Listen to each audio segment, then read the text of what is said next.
Hey everybody, what's up? It's OCD Mikey. I'm giving you a quick vid from my vehicle right now, and I'll make it quick, but I wanted to talk to you guys about going to HiFi shows, okay? Going to HiFi shows and trying to decipher between the systems there as to what's going on, if it's really that good or whatever. Because here's the inside scoop.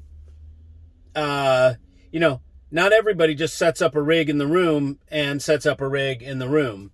I'll give you a couple examples. Okay, so one manufacturer I know that aligns themselves with a speaker brand. That speaker brand is cracking my neck here. That speaker brand is a brand that is owned by a very well-known recording artist, or he's a mastering guy and a producer, and so the music that's listened to in the system is all just epic level mastering engineer level recordings. In fact, they're so good they can't even be given out because they're not licensed to be given out. So the songs that are used are extra good because that system is used when those songs were produced, assuming so.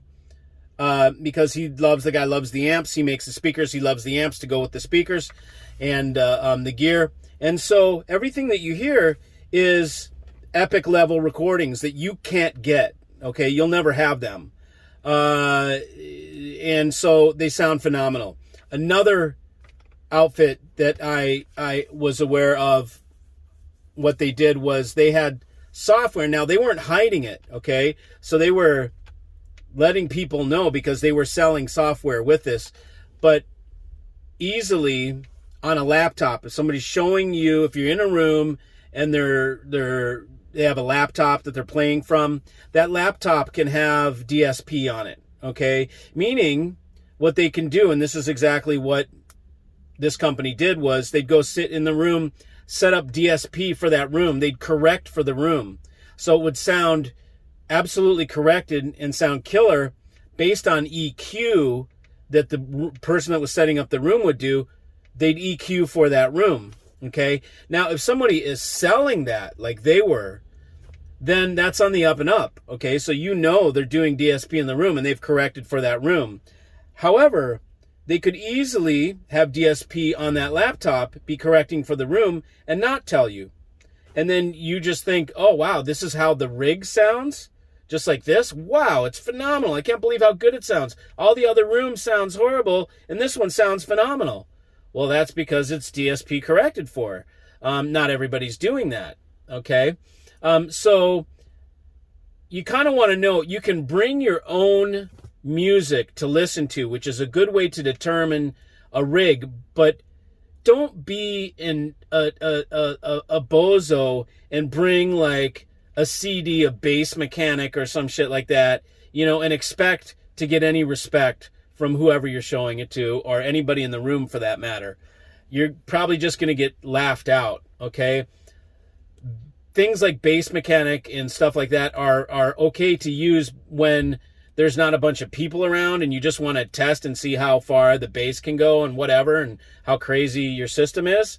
But to do it at a show, it's in bad taste, okay? So don't try and do that, or bring, some obnoxious metal stuff that's really crazy to do. There's other people in the room that you want to be polite. You can ask the person, can I come after hours? Okay, because some of them will be very strict about what they listen to, and they'll be like, no, we won't play your songs, okay? Well, can I come at the end of the show and listen to the music?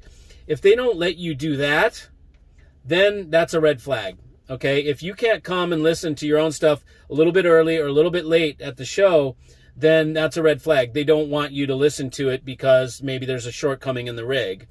Another thing to look out for is hidden gear, okay? So if there's all sorts of like pipe and drape, whatever, they have like drapes and they're covering pieces of equipment and all you have is like 2 amps sitting out there, but everything else is hidden, It's another thing to be aware of. What are they hiding? Why can't they show it?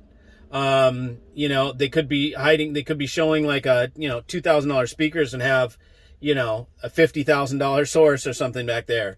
Or on the flip side, it could be either way. But if you want to know what's going on, it's best to be able to see all the equipment. So bring your own music if you like to, and then you can judge what's going on. But use good music and use something that really shows a rig. You can use like if you're into symphonic music, something that is symphonic, that is big and huge and busy and hard and complex to reproduce. You could use a vocal. Don't use Diana Krall. It's totally overused. Lauren Daigle is a good one. Even the Adele new one is okay, but it's really hot. But you can use it to test the sibilance of a rig. But many of these things, if you have your own software that you're very familiar with, it's a good way to check somebody's rig. If they won't let you do that, then you got to wonder, and maybe they just don't want to bother other people, which is fine. Then you ask, if you're really into the rig, to listen to it after hours, and then that's usually they'll accommodate that, to let you see how the rig is. That way you can get used to seeing how that stuff sounds. Because if you walk in to try and judge a piece of equipment based on what they're playing in their room and all that stuff, they have control over the whole environment. They have control over all the variables, and they can totally make it totally beautiful. If they haven't done that, then you also want to question yourself if they're constantly making excuses for the room. Look, anybody that's been doing a room for any amount of time is used to working around the shitty conditions of a room.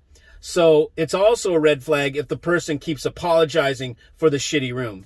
You should know how to handle the shitty room by now, okay, if you've been doing this, okay? And we do. Another thing to ask if the room, if you're so inclined, is to ask, are these shipping now? If they're showing you something new, we've got this new amp, we've got these new speakers, we've got this new thing. Oh, great. Are they shipping now? Ask them that, because they may go, well, not quite yet. And then, then you've got vaporware. Okay. It's stuff that exists in prototype form or in some sort of limited production run that they just did, but they really can't supply any, and they're really not shipping now. It does you no good. It's a masturbation of a listening session. It's like, it's a waste of your time. And because they can't produce it or they can't ship it and they're not shipping it. There's a big difference between having a system there and having a one piece or one rig and having something that is shipping now, that is production ready, that is a production piece. That's a world of difference apart. So you might want to ask, if it's something that you're interested in, are you shipping now? If they don't let you look inside the gear, you'll go into some rooms and you'll look, and you can see they'll have plexiglass tops. You'll be able to look inside the gear and see everything, or they'll just have the top off the piece. Those are people that are not afraid to show you what's inside. They are touting their expertise. They are touting their design. It's complete transparency. They're letting you see everything.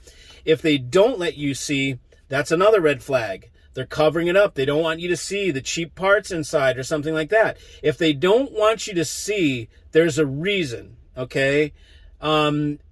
People that have things to show off inside are going to show them off.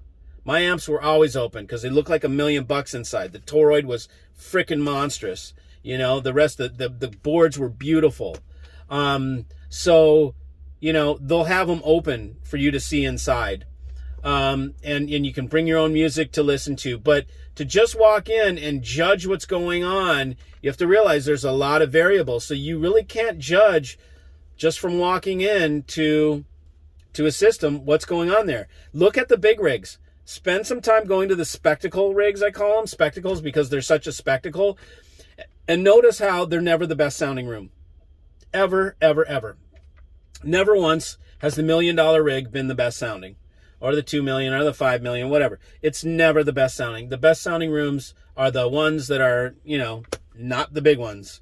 And there's a reason for that. Usually that big stuff is built for people that want to show off or that just buy extravagantly all the time, everything. They have huge rooms in a huge house, and so they want to fill it with huge things. And when you start to make amps extra huge, they lose something. When you start to make gear, everything extra huge, you lose something. You might as well buy a PA at that point and just go for a concert rig. Make a line array on each side and bass bins and have it all corrected for everything. Do it that way. There's no need. When hi-fi gets too big, it loses something. And you'll know I'm telling you the truth when you go to the shows and you look at the biggest rooms and see what they have going on there. It'll be the biggest rooms will have all the names that are marketed the most. They'll be the most expensive stuff. And check it out and see why it should be the best.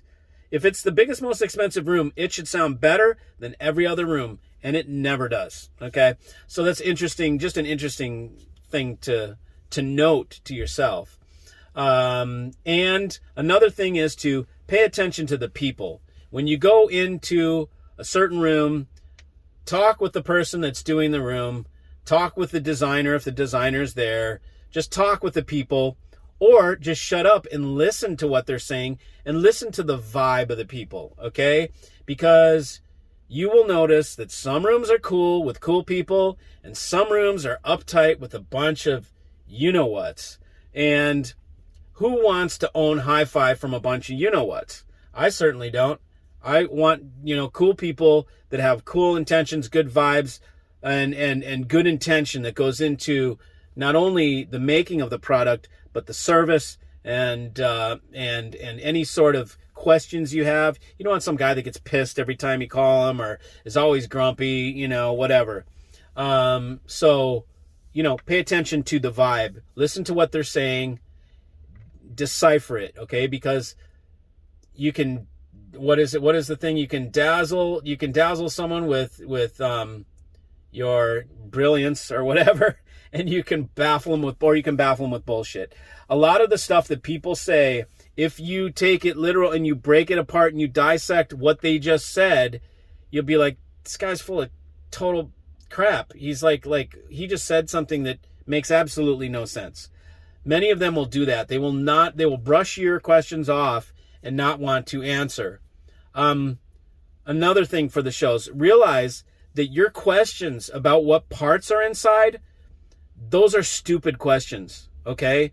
It does not freaking matter what chip it has. It does not freaking matter what caps it has. It does not matter any of that stuff when you're there to listen, okay? If you want to pull apart their design and see if you think it's worth it, that's something else, but you're not doing that when you're there. What happens is people come in, oh, what kind of caps do you have? Or do you have Dueland? Or do you have this and that? And it's clear to us that it's someone that's trying to posture like they know what the heck is going on, and they truly don't. And so we'll toy with them and have fun. You'll be made fun of, and you don't even really realize it.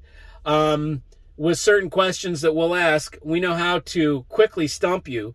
Unless you're an engineer and there's some reason why you're asking those questions, spare the what caps are in there, the questions that make sense are, is it truly balanced? Is it a differential piece? Do you use op amps in the output, or what kind of output do you have in this final, the output stage of the DAC? Is it tube? Is it op amp? Is it class A buffer? Those are smart questions, You may ask on amps what the input stage is, the driver stage, things like that. You can ask what kind of outputs are on the amp. Are they MOSFET or bipolar? That will tell you a great amount. But to ask, are they Motorola bipolars? It's like, are they on semiconductor? Why would you ask that? It doesn't mean anything. It's just something you heard in a damn forum, and now you're asking the designer, who's going to look at you like you don't even know what you're asking. So save those questions. And use sensible music when you go in, if you're going to ask for it. Don't put in dumb music and make everybody laugh and cringe. and be polite. That's all I can say. Be polite. The people at the show, they're not your bitches. They're not your servants. Okay, they're not there to play whatever the hell you want to play and to do your bidding. We put a lot of work into those shows, and it's a pain in the ass, and we get zero ROI from that shit. We don't get any sales from it. We're not allowed to sell there. You might get one or two sales. It's just so few and far between. Really, we spend a bunch of money. We schlep a bunch of crap to a hotel room somewhere, and then we play our rig for you, okay, in some hotel somewhere. So you have to realize what the people went through to bring all their stuff there. And so don't be snooty and arrogant and think that we're there at your beck and call, okay? We're controlling the room 100%, and you are there to sit down and basically shut up and listen. And if you want to ask an intelligent question, go ahead, but don't ask stupid questions. Don't waste our time. And then, I mean, that's how to get through a audio show without being laughed at or made fun of or just looked at weird. You get a lot more respect if you respect the people that you go into and you ask smart questions. And playing your own music is a good way to check out a rig.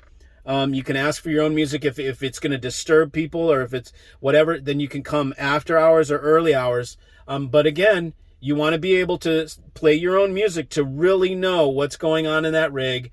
And you can use your eyes, see if there's anything hidden, and just get sort of a feel. But the bottom line is you never know exactly like what something's going to sound like unless you can hear it in your own rig, in your own place. That's why I have a bona fide return policy, 30 days to check things out. I do it that way. And then anything that is bought from me, I guarantee to always buy it back if somebody wants to upgrade. There's always that choice. So anyways, just wanted to give you a quick tutorial about the shows. And thanks for joining. See ya. It's sushi time. All right. See ya.